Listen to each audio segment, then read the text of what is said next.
Un saludo muy cordial desde España. Mi nombre es Manuel Jiménez. Soy profesor en la Universidad de Granada, en este país. Estoy encantado de participar como conferencista en este 12 Congreso Internacional que lleva por título Retos y avances forenses en el siglo XXI. Transmito en primer lugar mi agradecimiento a las autoridades de la Escuela de Ciencias Criminológicas y Criminalísticas de la Universidad Mariano Gálvez de Guatemala, y muy especialmente a la doctora Miriam Dolores Ovalle por su amable invitación para participar en este congreso. Por otro lado, quiero decir que para mí es un honor compartir cartel en el congreso con dos grandes conferencistas del ámbito de la criminología y la criminalística, como son Alejandro Chan y José Antonio Lorente. Les envío un afectuoso saludo. Por supuesto, muy agradecido también a todos ustedes por su asistencia al Congreso y por su interés por la temática que voy a presentar. Les deseo que gocen de plena salud en estos tiempos difíciles en los que la humanidad entera está amenazada por las terribles consecuencias de la COVID-19. Y ojalá pronto podamos salir de esta horrible pesadilla. Bien, como aparece en el anuncio publicitario del Congreso, la conferencia que voy a impartir se titula Nuevas aproximaciones en la investigación sobre la detección de mentiras en el ámbito de la psicocriminología. Aquí empiezo proyectando el título de mi conferencia y al hilo de ese título, para empezar, cabría preguntarse si actualmente contamos con técnicas y procedimientos fiables que hayan pasado un filtro de investigación rigurosa y que al aplicarlas nos permitan determinar a ciencia cierta, si es posible, si un hipotético sospechoso es culpable o inocente de un supuesto delito. Bien, esta pregunta es un poco lo que trato de responder y me van a permitir que la vaya desvelando a lo largo de mi intervención y especialmente hacia el final, cuando concluya la misma. Dentro del ámbito de la criminología, la mentira es un acto muy habitual, por cuanto que a través de ella el sospechoso intenta eludir una pena. La investigación sobre detección de mentiras ha dado un giro radical y eso desde hace aproximadamente poco más de una década. Porque hasta ese momento se puede decir que la investigación sobre detección de mentiras había seguido pues una pista falsa o equivocada, se puede decir, porque partía de la idea de que el detector, el entrevistador, podía adoptar una postura totalmente pasiva y simplemente observar la conducta del comunicador y que en algún momento, antes o después, aparecería algún indicador, ya sea verbal o gestual, que indicara si estaba mintiendo o bien si estaba diciendo la verdad. Pues bien, desde los años 70 del pasado siglo XX, numerosas investigaciones basadas en una metodología metaanalítica rigurosa. El metaanálisis añade mucho más rigor a las investigaciones que la simple revisión narrativa. Pues mediante esta técnica, esas investigaciones se han encargado de mostrar unos resultados no pobres, podríamos decir, sino francamente decepcionantes de esa idea inicial. Porque cuanto el índice de aciertos que podía alcanzar este enfoque del entrevistador, que pasiva y pacientemente esperaba la aparición de posibles indicadores conductuales de la mentira, era muy bajo. Todo esto provocó ese giro radical al que me refería anteriormente, que ha consistido en que el entrevistador ha asumido un papel más activo para provocar precisamente manifestaciones conductuales que discriminen claramente entre las declaraciones de culpables e inocentes. Dentro de este nuevo enfoque activo se han utilizado diferentes instrumentos y técnicas, con más o menos prestaciones que posteriormente iré analizando. Por otro lado, además de las manifestaciones conductuales de los declarantes, la investigación también ha seguido otra línea importante, considerando no solamente esa manifestación conductual, sino los demás aspectos conductuales o situacionales que han revelado ser muy importantes para detectar la mentira. Así pues, aquí muestro los apartados que abordaré en mi intervención a partir de ahora. En definitiva, lo que pretendo es presentar diversas técnicas y procedimientos utilizados en la detección de mentiras en el ámbito de la psicocriminología y también avanzar las perspectivas futuras de la investigación en este campo. Así que haré una introducción al concepto de mentira y por contra también de honestidad. Un segundo punto, la detección de la mentira a través de la historia. Tercer lugar, la perspectiva tradicional en la investigación que me he referido hace un momento sobre la detección de la mentira en esa figura del entrevistador pasivo. Y destacaré el cambio de enfoque a ese entrevistador activo haciendo un recorrido por distintas técnicas y procedimientos que subyacen bajo este nuevo enfoque. Además, aparte dentro de este apartado, destacaré otros procedimientos también utilizados en la detección de mentiras. Un quinto punto estaría dedicado a lo que son resaltar la importancia de los indicios contextuales o situacionales para la detección de la mentira y finalmente haré unas conclusiones y unas perspectivas de futura, por donde pueden ir un poco la futura investigación en este campo, en este ámbito. Vale, un momentito. De acuerdo.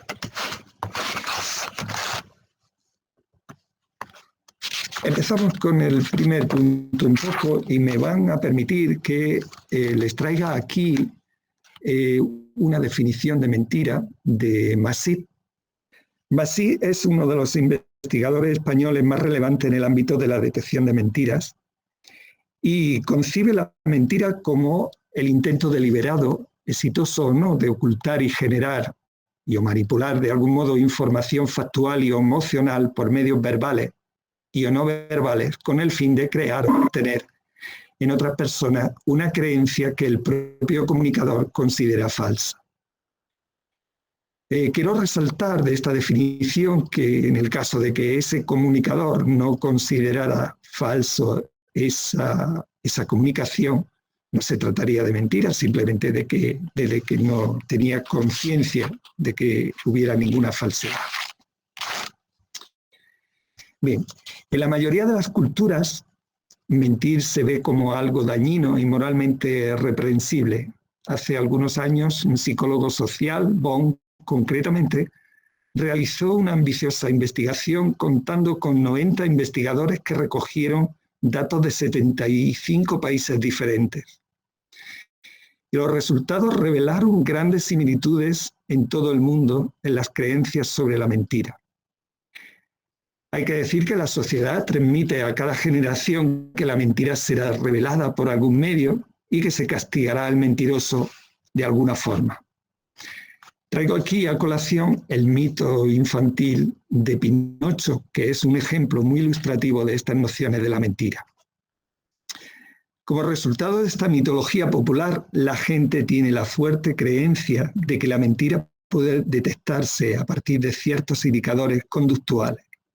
Y este fue el motivo que inició para que los investigadores siguieran esta pista. Bueno, puede decirse que la honestidad, por contra de la mentira, es una cualidad del ser humano. Traigo aquí a colación el dicho de que el hombre es bueno por naturaleza. Ahora bien, en la vida diaria está demostrado que las personas honestas también pueden mentir o cometer fraude. Esto es lo que nos viene a decir el autor Dan Ariely, autor que recomiendo que lean algunos de sus libros, y que de alguna manera lo que nos viene a decir es que las personas honestas, cuando tienen la oportunidad en la vida diaria, pues muchas de estas personas honestas cometerán algún tipo de fraude o mentirán basándose en una serie de creencias y justificaciones, por ejemplo, como las que hay ahí proyectadas. Si otros lo hacen, pues no seré tan malo. Si no se trata de dinero, no estoy robando. Si es un producto, por ejemplo, que no sea cash. Si no es de nadie o no tiene dueño, no estafa a nadie. Y como digo, todo esto son creencias y justificaciones que se utilizan en la vida diaria por parte de personas incluso consideradas honestas. Ahora bien, estos fraudes los suelen cometer dentro de unos límites. Por ejemplo, el hecho de tener la sensación de ser una mala persona es mal tolerado y así ese sería uno de los límites que se ponen para no cometer esos actos o esos pequeños fraudes. Por ejemplo, se ha destacado que en distintas investigaciones, por ejemplo, cuando se trata de robar productos o de sustraer productos, no hay ningún problema, pero sin embargo, si fuera dinero, la gente se lo suele pensar más. Las personas tienen más reparo en entrar ahí. Bueno, vamos a pasar a un segundo punto, que sería la detección de la mentira a través de la historia. Y bueno, lo haré mostrando algunos relatos de tiempos muy antiguos, que solo voy a pasar de forma muy rápida. Pero para destacar que en un principio la detección de la mentira ha estado asociado a algo mágico, algo esotérico, algo que se podía desvelar de una forma mágica, y podemos tener relatos de lo que eran las ordalías o juicios de Dios, en donde el supuesto que estaba subyacente a estos juicios era que una intervención divina se manifestaría en favor de la verdad y del sujeto inocente, y que de alguna manera lo señalaría dónde está el culpable y dónde estaría el inocente. A partir de ahí hay relatos como combates medievales, o bien relatos de torturas con interrogatorios coercitivos, con materiales muy específicos, o bien algunas cuestiones concretas como la ordalía del hierro rojo, en que después de una serie de vicisitudes una persona tenía que coger un hierro ardiendo y dependiendo de si se quemaba la mano o no, sería culpable o inocente. El hecho de masticar arroz o polvo de arroz en China y después tenía que expulsarlo. La existencia de un burro que se ponía dentro de una cueva oscura si tenía que entrar el sospechoso y cogerlo del rabo, y dependiendo de si repugnaba o no, era culpable o inocente. En fin, todo esto, como podemos ver, son unas prácticas muy remotas que no tenemos ninguna constancia sobre el índice de aciertos de este tipo de prácticas, pero podemos un poco imaginar que dicho índice de acierto no sería muy elevado.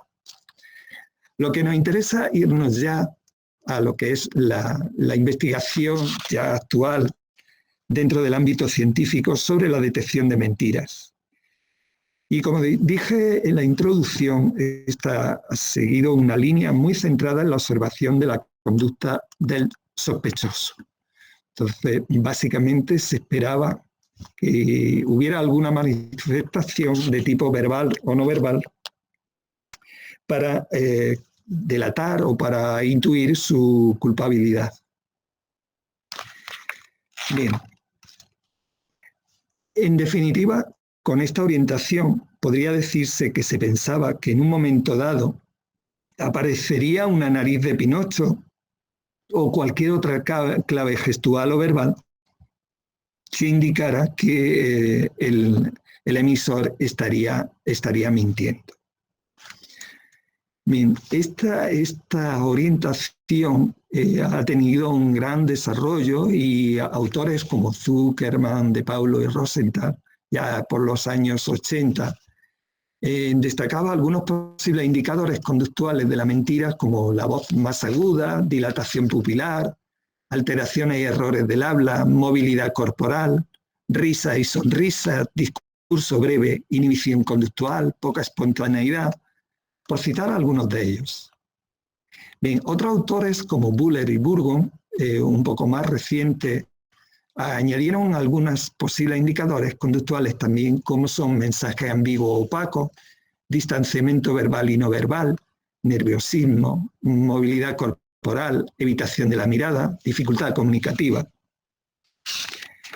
En fin, todo esto se fue engrosando el cuerpo de indicadores que llegado a un momento dado, como dije antes, se empezaron a hacer investigaciones qué grado de credibilidad, qué grado de fiabilidad y en qué medida contribuían a esclarecer la verdad de unos hechos o a detectar la conducta mentirosa. Y lo que muestran estos resultados es que en realidad se encuentran pocos indicadores espontáneos del engaño, que no existen buenos detectores o buenos indicadores que nos digan que una persona está mintiendo, que cuando hacemos un balance del índice de acierto en base a estos indicadores, suele estar en torno al 50%, lo cual equivaldría a echar una moneda al aire y dependiendo de si sale de una cara u otra, sería prácticamente lo mismo. Y que cuando se ha intentado entrenar a los entrevistadores o a los detectores de mentiras para que estén atentos a ciertos gestos y tal, la precisión del mentiroso o de la conducta de mentir solamente aumentaría la precisión ligeramente. Muy bien. Entonces, se puede decir que en definitiva los resultados de este enfoque de seguir o observar determinados indicadores no ha sido para nada afortunado y más bien se puede decir que ha producido resultados muy, muy decepcionantes. Es por ese motivo por el que se hace un cambio de enfoque totalmente, pero esto a partir aproximadamente del año 2008, 2009, es decir, hace prácticamente una década o poco más. Y entonces lo que se hace es que se ha cambiado el rol del detector pasivo anterior, que no conducía a resultados convincentes, pues por el detector activo, en donde éste asume una misión que es la de provocar diferencia en las conductas de los mentirosos y de los sinceros, de tal manera que pueda discriminar entre ambas declaraciones. Así pues, el desarrollo de técnicas de entrevista que generan diferencias entre el comportamiento verdadero y el mentiroso es un poco el eje en el que se está centrando la investigación reciente, digamos, de esta última década, como decía anteriormente. Bien, a partir de ahora voy a presentar una serie de instrumentos y técnicas que se pueden encuadrar dentro de este enfoque de actividad por parte del entrevistador. En primer lugar, quiero destacar la entrevista para el análisis de la conducta, BAI, que es un protocolo muy, muy utilizado. Se empezó utilizando muchísimo y todavía se sigue utilizando mucho. Y lo que intenta es descubrir las supuestas diferentes reacciones que cabría encontrar entre culpables e inocentes. Este instrumento fue promovido por la empresa norteamericana de John Ray Asociados y empleado en cuerpos policiales, compañías privadas, ejército, FBI, CIA, y se emplea en diferentes países, por ejemplo, en México, en Estados Unidos, Alemania, Arabia Saudí, Canadá, Corea del Sur, Japón, por poner unos cuantos. Muy, muy utilizado, como digo.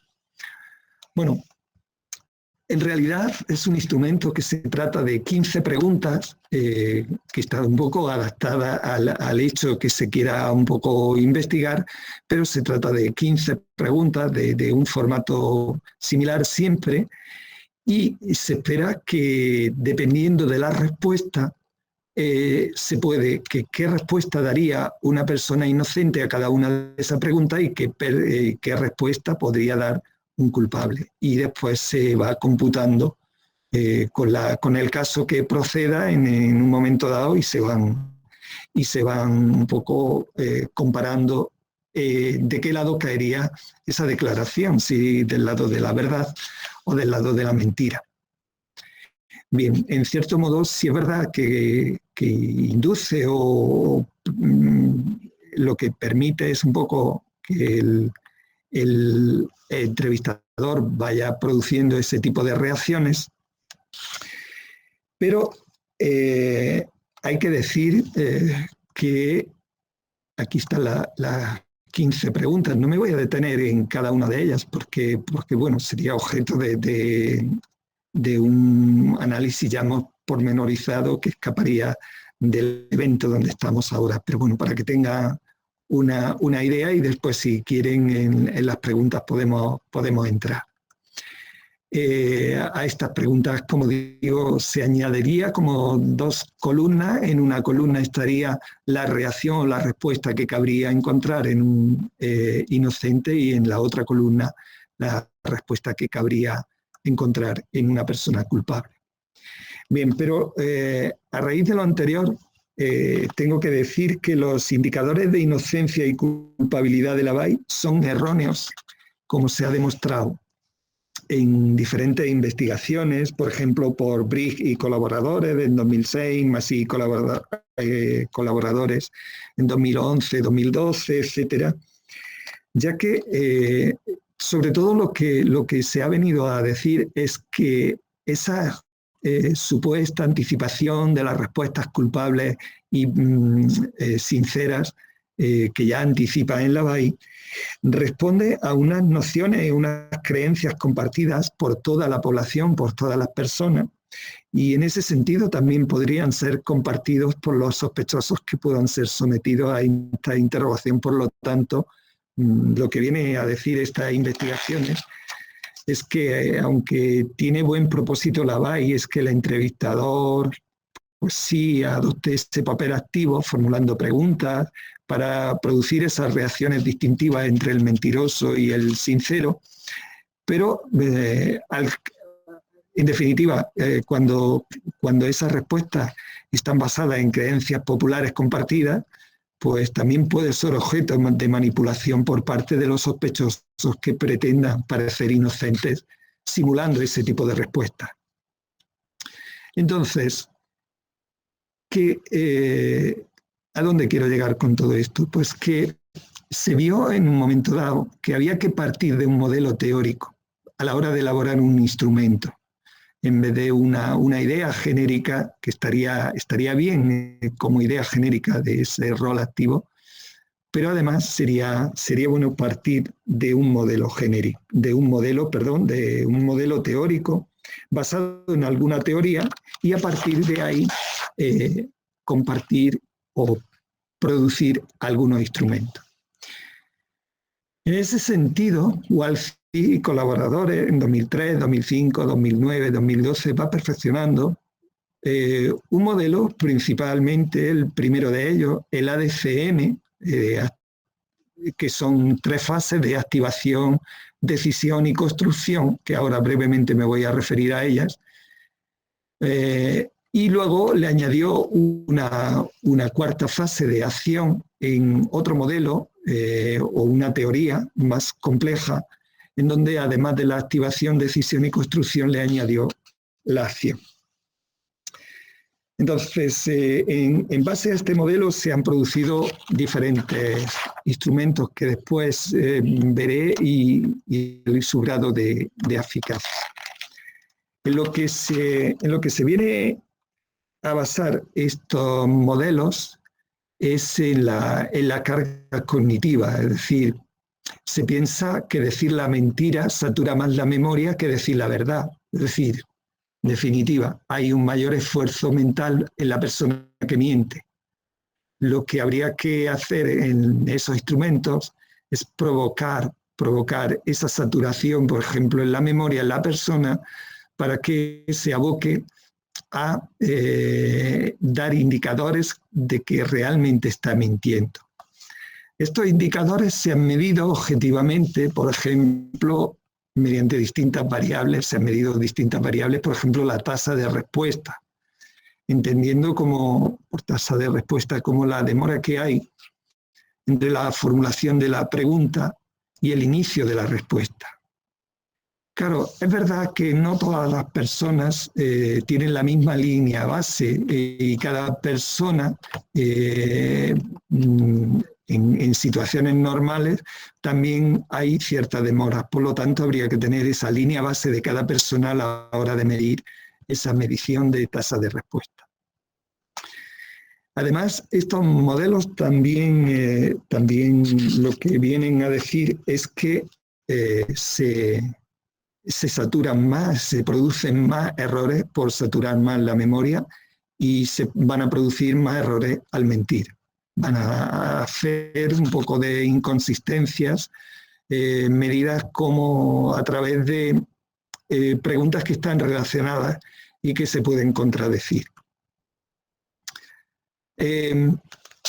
Entonces, el primer modelo, el modelo ADCM, en realidad, como dije anteriormente, consta de 3 fases. Una primera fase de activación, y en esta primera fase de activación, que se produce de manera automática, se produciría cuando el investigador o lo que es el entrevistador formula una pregunta al sospechoso. Entonces, en ese momento llega la memoria de trabajo y, claro, la pregunta está relacionada seguramente con una información que el sospechoso tiene almacenada en su memoria a largo plazo, bien semántica o bien episódica. Es decir, que de alguna manera tiene que echar mano de ese almacén, volcarlo a la memoria de trabajo. Y en ese momento entra la otra fase, que sería la fase de decisión. Y la decisión es si lo que ha encontrado en ese almacén conviene que lo diga tal cual, como se la ha encontrado, o si conviene inhibir esa respuesta que ya tiene él y buscar una alternativa. Claro, en ese momento todo eso va enlenteciendo la respuesta y va aumentando esa tasa de respuesta.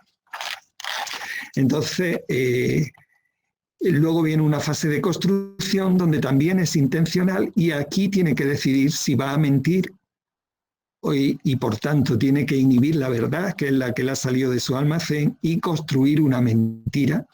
Y esta construcción de la mentira debe ser en un formato que sea verosímil, que tenga una coherencia.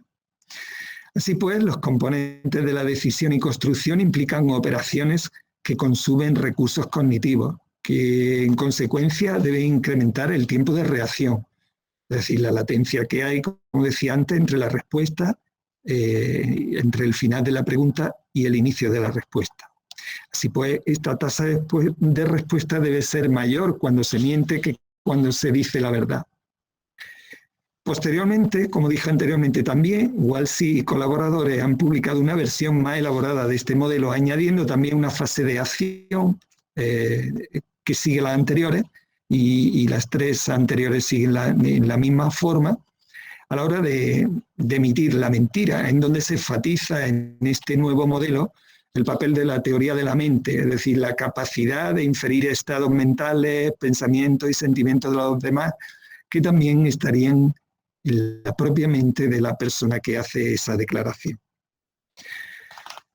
En definitiva, a partir de ese supuesto y de esa teoría de que mentir supone una mayor carga para la persona que va a mentir, se han elaborado diferentes estrategias, instrumentos, por ejemplo, el TRI con decir la historia en orden inverso, agotar recursos cognitivos antes de entrevistarle, contestar en una segunda lengua que puede dominar, mirar fijamente a los ojos, etcétera. Se han utilizado muchas estrategias. Yo voy a destacar solamente dos de ellas.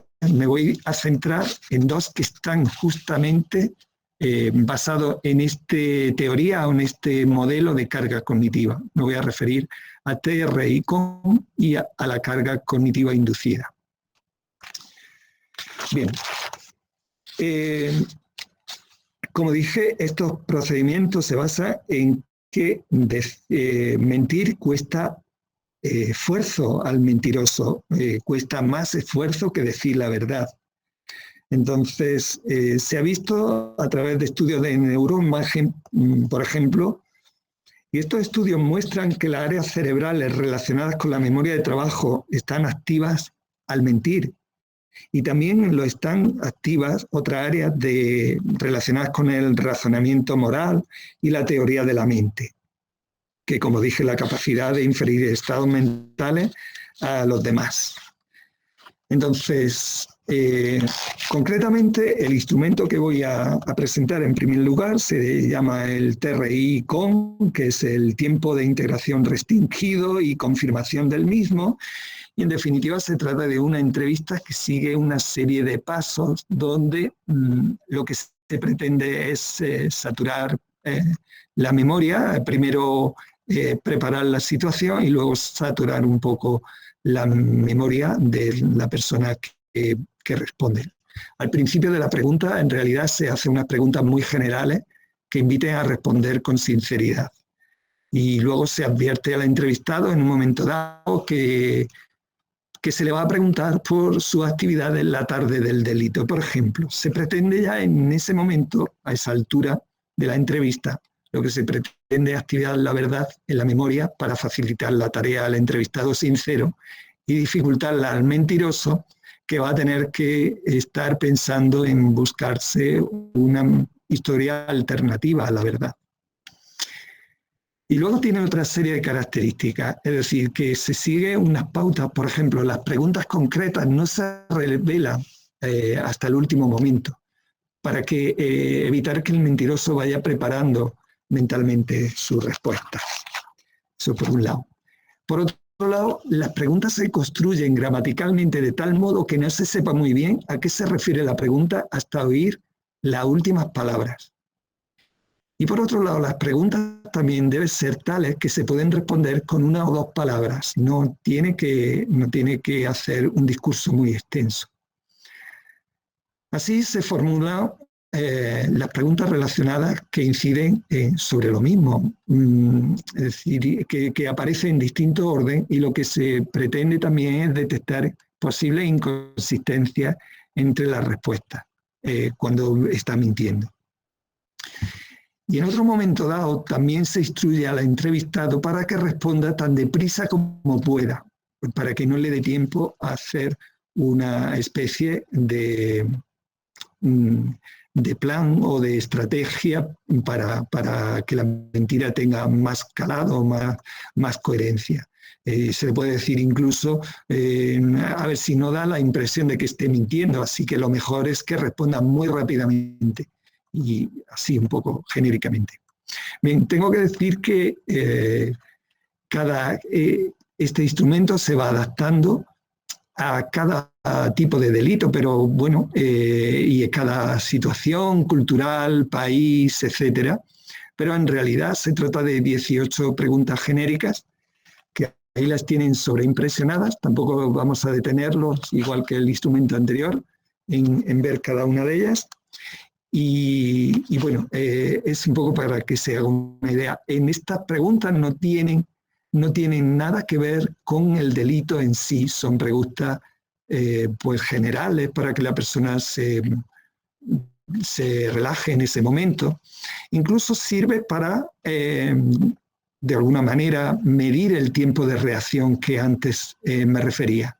Si bien es verdad que ese tiempo de reacción no se tiene en cuenta estrictamente, sino el tiempo de reacción de las preguntas, del lote de preguntas, del bloque de preguntas que sí se refieren al delito, pero ya se va haciendo como una línea base de si es una persona que suele responder rápida o lentamente. Es decir, ese tiempo de reacción se puede averiguar. Estas 18 preguntas, estas que estoy ahora sobreproyectando, también son genéricas. Y luego ya, ante un ejemplo de un delito concreto que traigo aquí a colación, publicado por Masí Herrero en 2015, y otro adaptado y este mismo que está adaptado de Walsey, en 2012.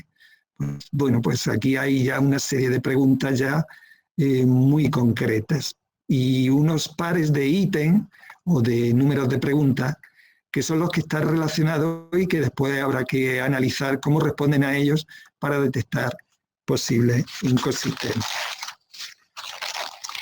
Bien, este sería el instrumento y hay muchas publicaciones sobre los resultados que da este instrumento, igual que dije en el caso de la BAI. Y aquí, por ejemplo, traigo a modo de ejemplo algunas publicaciones que se han hecho. Por ejemplo, 145 participantes fueron asignadas a 3 condiciones. Es verdad que voy a referir, son experimentos que se hacen, se puede decir, en laboratorio, no son delitos de verdad, pero bueno, sirven para calibrar un poco el funcionamiento del instrumento. Entonces, como digo, estos 145 participantes fueron asignados a 3 condiciones: verdades, o los que decían la verdad, los que decían mentira, pero esa mentira estaba preparada, es decir, se daba un tiempo para que prepararan la mentira, para que quedara bien, y una mentira no preparada, donde no se le daba tiempo a preparar la mentira. Entonces, la tarea consistía en ver un vídeo de un delito y luego lo que se le pedía a los de la condición de mentiras preparadas, previamente se les dio como 5 minutos para que prepararan su coartada, digamos, y a los demás participantes se les entrevistó de inmediato. Una vez que vieron el vídeo, se les empezó a entrevistar. Bien, de lo que se trataba es que los participantes sinceros tenían que decir la verdad, mientras que los mentirosos de ambos grupos tendrían que mentir exculpando al delincuente. Se le decían que imaginaran que fuera un familiar, que querían cubrirle, que querían delatarle y que de alguna manera tenían que mentir para eso. Como digo, es una tarea de laboratorio, como suele decirse, pero que da pie a sacar algunas conclusiones como ahora destacaré. Por ejemplo, se examinaron 4 variables dependientes relacionadas con la carga cognitiva. Me he referido a ellas anteriormente. Por ejemplo, tiempo de reacción, inconsistencia a preguntas relacionadas, que eran los pares de número de preguntas que tenían relación, y a ver si había inconsistencia o eran consistentes las respuestas. Se midió también la dilatación pupilar y también los movimientos oculares. Lo que se esperaba, la hipótesis que se esperaba es que quienes dijeran la verdad presentarían unos tiempos de reacción menores, menos inconsistencia, menor dilatación pupilar y más movimientos oculares. En cuanto a esta última variable, lo que viene a decir es que cuando se elabora una mentira, se fija la mirada en un punto para no distraerse, mientras que si se está diciendo la verdad, pues los movimientos oculares pueden estar más libres, digamos. Y entonces estos movimientos oculares también serían mayores en que dijeran la verdad. Y también se hipotetizó que los valores de estas variables estuvieran en un lugar intermedio para aquellas mentiras que estuvieran preparadas. Ese grupo de 5 minutos de preparación para elaborar la cuarta. Y hay que decir que en términos generales los resultados apoyaron esta hipótesis y la efectividad del procedimiento TERREICO. Hay más experimentos de este tipo en donde se viene a demostrar la importancia de elaborar instrumentos que estén basados en alguna teoría, la que sea, pero que estén basados en alguna teoría. El segundo instrumento es el denominado carga cognitiva inducida, y fue un poco propuesto por Briggs y colaboradores en 2008 y 2010. Y el razonamiento que hay detrás de esta aproximación sigue siendo el mismo, es simple e ingenioso a la vez, es decir, mentir es cognitivamente más complejo que decir la verdad. Así, por ejemplo, se entrevistó a 40 participantes culpables de un delito que era también simulado. Por ejemplo, ese delito consistió en el robo de un billete de una cartera y bueno, los participantes tenían que negar su implicación. Y 40 inocentes que dijeron la verdad, pues también negaron su implicación y describían las actividades que habían hecho y por qué un poco no estaban implicados en ello.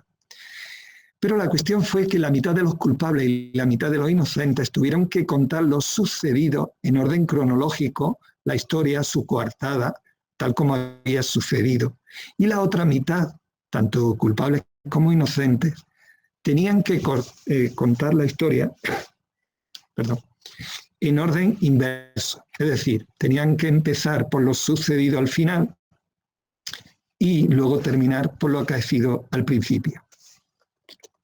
¿Qué es lo que está un poco, qué es lo que pretende Briggs? Con esto supone, o lo que hipotetiza él, es que contar la historia en sentido inverso incrementa la carga cognitiva. Bueno, pues se grabaron la entrevista y se analizaron. Y efectivamente se ve claramente que en la situación de orden normal, es decir, contando la historia cronológicamente como había sucedido, de 9 variables o 9 indicadores examinados, solo uno, que curiosamente fue los movimientos de dedo y mano, además INRI, justamente cuando lo habíamos criticado al principio, pues discriminaba significativamente entre sincero y mentiroso. Pero en la condición de orden inverso, cuando tenían que contar la historia al revés, hubo 8 indicadores que discriminaron. Por ejemplo, la cantidad de detalles, el engranaje contextual, las vacilaciones, la velocidad del habla, los movimientos de pierna y pie, operaciones cognitivas, errores del habla, parpadeo, etcétera. No son las 8 que dieron significativas las diferencias. Y en otro experimento también con este instrumento se le presentó a 55 policías británicos, tenían que juzgar a raíz de ver un vídeo si cada sospechoso mentía o decía la verdad. Y cuando le pusieron la historia, la coartada, digamos, en orden inverso, el índice de acierto fue cerca del 60%, y sin embargo, es decir, que acertaban mucho más, que distinguían mucho mejor las mentiras cuando la historia se contaba en orden inverso, porque había más diferencias entre los que decían la verdad y los que decían la mentira. Sin embargo, cuando la historia estaban contadas en orden cronológico, como habían ocurrido los hechos, su índice de acierto era mucho menor, en torno al 50%. Se han llevado a cabo diferentes pruebas o estudios que corroboran o que vienen a avalar la bondad de este instrumento. Bien, voy a pasar ahora a otro punto de presentar otro instrumento que está también basado en el enfoque del entrevistador activo, pero que no parten de la teoría de que mentir es más difícil que decir la verdad o de la carga cognitiva que produce la mentira o la elaboración de una mentira. Voy en primer lugar a destacar un instrumento, la técnica SUE.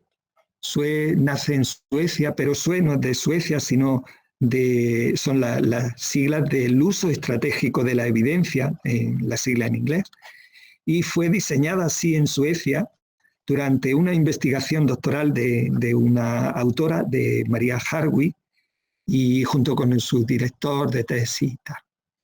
Lo que viene a introducir este instrumento es el empleo estratégico de la evidencia por parte del entrevistador. ¿En qué consiste esto? Pues básicamente esto se utiliza cuando el entrevistador ya tiene alguna prueba de la implicación de la persona, pero no quiere desvelar, no la desvela al principio, sino que la utiliza estratégicamente al final de la entrevista.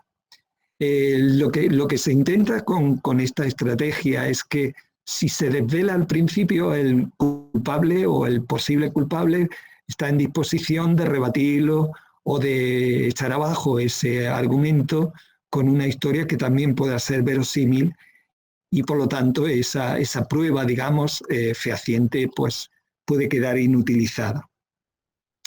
Entonces, a diferencia de lo que recomiendan algunos manuales policiales, por ejemplo, que intimidar desde el principio al sospechoso, por ejemplo, desvelándole las pruebas incriminatorias que hay contra él, la SUE, justamente esta técnica, lo que dice es todo lo contrario. Es emplear justamente al final de la entrevista, es cuando hay que introducir, cuando ya ha contado su versión el sospechoso. Bien, la fase de la técnica SUE es una técnica de planificación donde el entrevistador va a considerar todas las pruebas que tiene para rebatirla y guardársela y tal. Luego somete al entrevistado a recuerdo libre, luego le hace una serie de preguntas, comprueba todas las preguntas y le hace firmar el compromiso de que la declaración se adecua a lo que ha ocurrido, tal, y luego es cuando introduce ese elemento, esa prueba, esa evidencia incriminadora, en donde de alguna manera pues queda un poco en entredicho todo lo que puede haber ya dicho anteriormente el declarante. Algunos resultados que me gusta siempre en la utilización de estos instrumentos, por ejemplo en estudios de Graham, en Clement, etcétera, se pone de manifiesto la bondad de la utilización de este instrumento en estos casos y que se manifiesta que la tendencia de los sospechosos a proporcionar información que contradice la evidencia, es decir, cuando realmente nos puede servir mucho ese contraste que puede haber, pues esto es mayor cuando el entrevistador no revela esta evidencia al principio de la entrevista, sí cuando sí lo deja para el final, ¿no? Que es lo que de alguna manera propone este instrumento. Y luego quiero referirme a otro instrumento diferente, que es la introducción de preguntas inesperadas. Esta estrategia se utiliza más que nada en delitos que pueden haber cometido dos o más personas. Cuando cometen delitos dos o más personas, generalmente se ponen de acuerdo en aspectos nucleares de cómo van a contar la película, cómo van a montar la coartada, ¿no? Entonces, pues generalmente, por ejemplo, imaginando que tuviera una coartada de que a la hora de cometer un delito estuvieran viendo una película en un cine, pues generalmente pues se ponen de acuerdo, el título de la película, dónde está el cine, como cosas muy de por dónde pueden ir, la situación del careo o del contraste que se pueda establecer. Sin embargo, Brick y colaboradores introducen con este instrumento, con esta estrategia, lo que vienen a aportar es que se introduzca una serie de preguntas que no se puedan esperar y que no hayan sido preparadas o no hayan caído en preparar los dos declarantes. Por ejemplo, que obviamente van a declarar por separado. ¿Cuántas personas había delante de ellos en la cola del cine? ¿De qué hablaron mientras esperaban? ¿Quién se sentó a la derecha y quién a la izquierda? ¿Qué pared lateral de la sala tenían más cerca? ¿Si alguno de ellos fue al baño y cuándo? O sea, pregunta totalmente inesperada. Y como resultado de esta estrategia, por ejemplo, traigo aquí a modo de ejemplo que 40 participantes cometieron un robo simulado en pares y otros 40 fueron a comer a un restaurante. Y después lo que se le dijo a todos ellos es que se había producido un robo y que se le entrevistaría en breve como sospechoso. Como anteriormente ya he relatado algunos de estos experimentos, se pueden considerar un poco de laboratorio, pero bueno, sirven mucho para contrastar la bondad de los instrumentos. En definitiva, debían convencer al entrevistador de su inocencia diciendo que a la hora del robo estaban comiendo en un restaurante.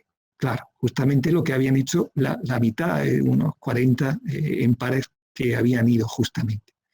Entonces se les dejó a solas para que cada uno preparara durante cada par, preparara durante 10 minutos su coartada, y después se les separaba y se pedía que, por ejemplo, que dibujara en un plano del restaurante donde había ido, y se le formulaban varias preguntas espaciales y temporales inesperadas relacionadas con el lugar. Entonces, los resultados fueron que para estas últimas preguntas, para estas preguntas inesperadas, la consistencia fue mucho mayor, mucho significativamente en inocentes que en culpables. Por otro lado, otra de las estrategias utilizadas es la utilización de dibujos para esclarecer los hechos. Esto es sobre todo a la hora de dibujar espacialmente y contrastarlo con la descripción verbal. En algunos experimentos se ha visto que cuando solo se contrasta lo que es la descripción verbal de una persona sin añadir dibujos o precisiones con gráficos, la narración puede solaparse, puede hacerse muy similar a las personas que dicen la verdad. En cambio, cuando se añaden dibujos con ciertos detalles que se le pueden un poco solicitar, esto añade una diferencia mucho más significativa entre la declaración de los culpables y la de los inocentes. Y luego me voy a referir, por último, dentro de este apartado, al análisis básico así, después de tener presente una declaración, y donde básicamente lo que se hace es ver cómo se distribuyen los detalles entre el núcleo de la declaración sobre el delito o el hecho que se quiere investigar y el pre y el post que se puede acompañar a ese núcleo. De tal manera que cuando hay una correspondencia o una proporción similar entre el pre, el núcleo y el post, los indicios son de que está diciendo la verdad. Cuando el núcleo es incluso mayor que el pre y el post, también diría la verdad, incluso con más contundencia que el anterior. Y cualquier otra situación en donde el núcleo de la declaración o del hecho que se quiera esclarecer esté muy parco en detalles, muy insuficiente en detalles, y por contra se añaden muchos pre y muchos post, serían indicios de falsedad. Bien, como decía, el penúltimo punto de mi intervención sería el destacar los indicios contextuales o situacionales de la mentira. Hasta ahora, todos los apartados anteriores nos hemos centrado en la conducta del declarante, y a eso se ha dedicado el detector o el entrevistador. Ahora bien, puede haber indicios que ya estén un poco esclareciendo la mentira independientemente de esos indicios conductuales. Son indicios que se llaman situacionales o contextuales de la mentira. Por ejemplo, algunas claves relacionadas con estos indicios estarían, por ejemplo, lo que se denominan contradicciones, que ya lo hemos destacado en uno de la SUE, en un instrumento. Contradicciones que pueda haber entre la información proporcionada por el hablante y la información que pueda disponer el entrevistador. Esa discrepancia, pues, puede ser un hecho a tener en cuenta. Otra de las claves contextuales puede ser la información normativa, entendida como las actividades habituales que puede hacer la persona, o bien lo que habitualmente la gente hace en una situación específica que es la que se está esclareciendo, ¿no? Entonces, cualquier declaración que se aparte de esa norma levantará ciertas sospechas. Hay que tener en cuenta esa clave contextual. Otra clave contextual es lo que se denomina, por ejemplo, información idiosincrásica. Por ejemplo, imaginemos que en una empresa está desapareciendo dinero regularmente. Y justamente cuando un empleado está de vacaciones, deja de desaparecer ese dinero. Y luego, justamente cuando se incorpora ese empleado, vuelve a aparecer el problema de la desaparición de dinero. Esa evidencia, digamos, independientemente de la aclaración del afectado, pero esa evidencia es claro que tenemos que tenerla en cuenta a la hora de esclarecer o de detectar mentiras. Bien, los resultados de estas claves conductuales han sido muy contundentes. En estudios se repiten mucho que cuando, por ejemplo, cuando se proporciona a los participantes, imaginamos que se pasa un vídeo con una declaración sin ninguna clave contextual como las que he citado anteriormente. Y en este caso solamente sería la conducta la que se juzga para interpretar si es verdad o mentira. Pues bien, los expertos que juzgan ese hecho tienen un índice de precisión en torno al 60, poco menos del 60%. Pero cuando se proporciona alguna de las claves contextuales a las que me he referido anteriormente, ese tipo de información, ese tipo de precisión o de acierto sube contundentemente o de una forma muy llamativa al 75%. Bien, estoy llegando ya al final. Voy, por tanto, a abordar el punto de conclusiones y perspectivas futuras en la detección de mentiras, en la investigación sobre la detección de mentiras.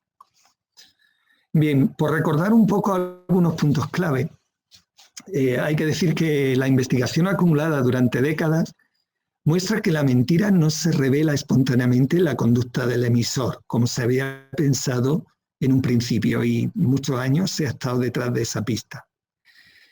Así pues, las investigaciones han empezado un cambio de rumbo explorando qué técnicas debe utilizar el entrevistador para generar diferencias observables entre personas sinceras y mentirosas. Dichas técnicas deben basarse en teorías psicológicas sólidas, como hemos dicho anteriormente, y venir avaladas por la investigación empírica. En base a lo anterior, por ejemplo, se han desarrollado modelos muy interesantes con unos resultados muy prometedores, como el TRICON, la inducción de carga cognitiva, la técnica SUE, las preguntas inesperadas, los dibujos, todos ellos, como digo, con grandes resultados. Además de centrarse en la conducta del emisor, es importante que el detector de mentiras busque indicadores contextuales, es decir, evidencias que pueda haber, evidencias físicas, y luego cotejarlas con lo que diga el emisor, con esos indicadores conductuales del emisor. Y también con triangulación con terceras personas. Así pues, triangular la información con distintos protocolos sería un poco curarse en salud, porque en la mayoría de estos protocolos utilizados aisladamente pueden dar un elevado índice de error.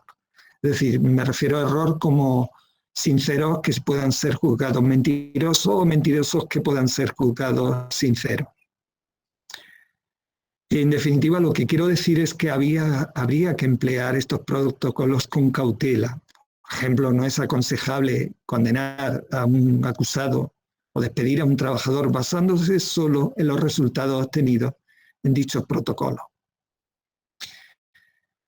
Y finalmente, por donde irían las perspectivas futuras de esta investigación, quiero traer a colación aquí una mesa de expertos que se reunió en un congreso celebrado en Israel a principios del año pasado, de 2019.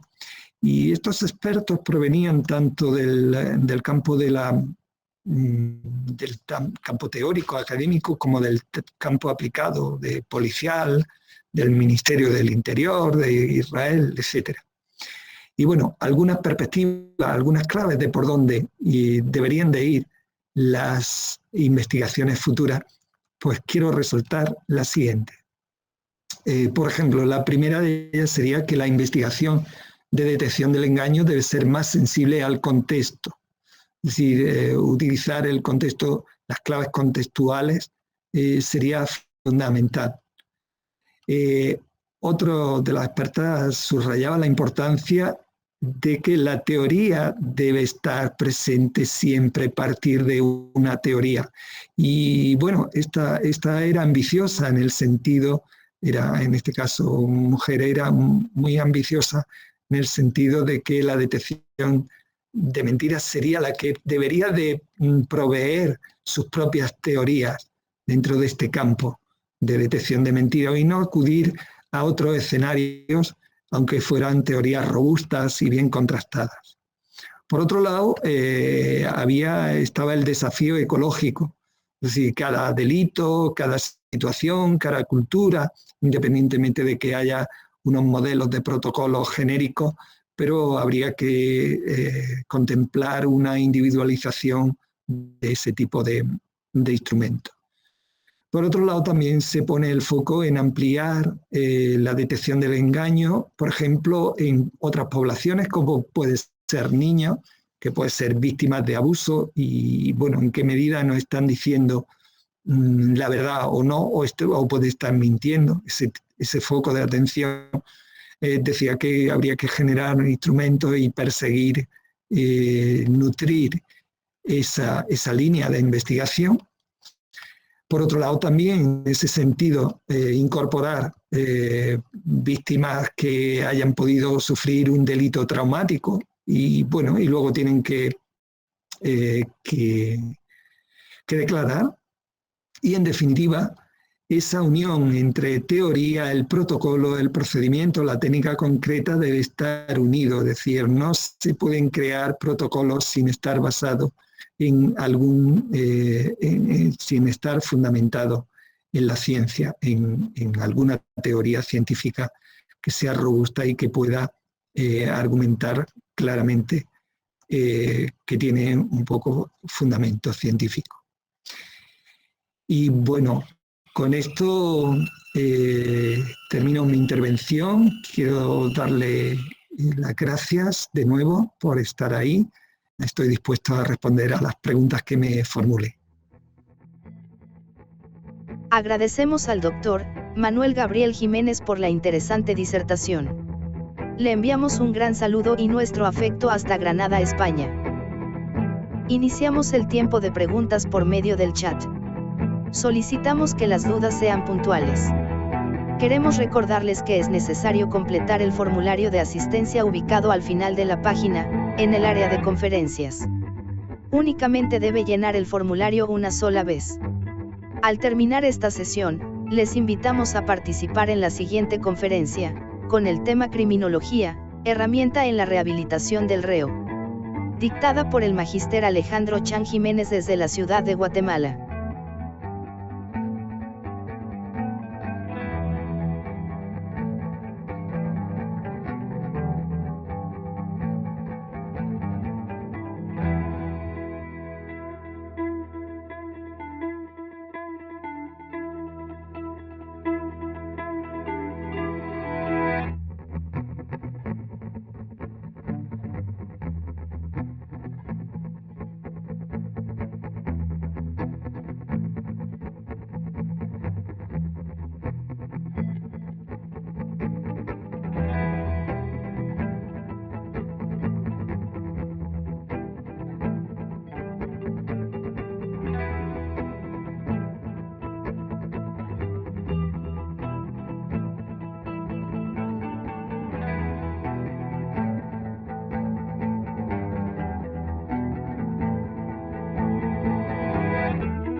Damos por concluida la sesión. Gracias a todos por su participación.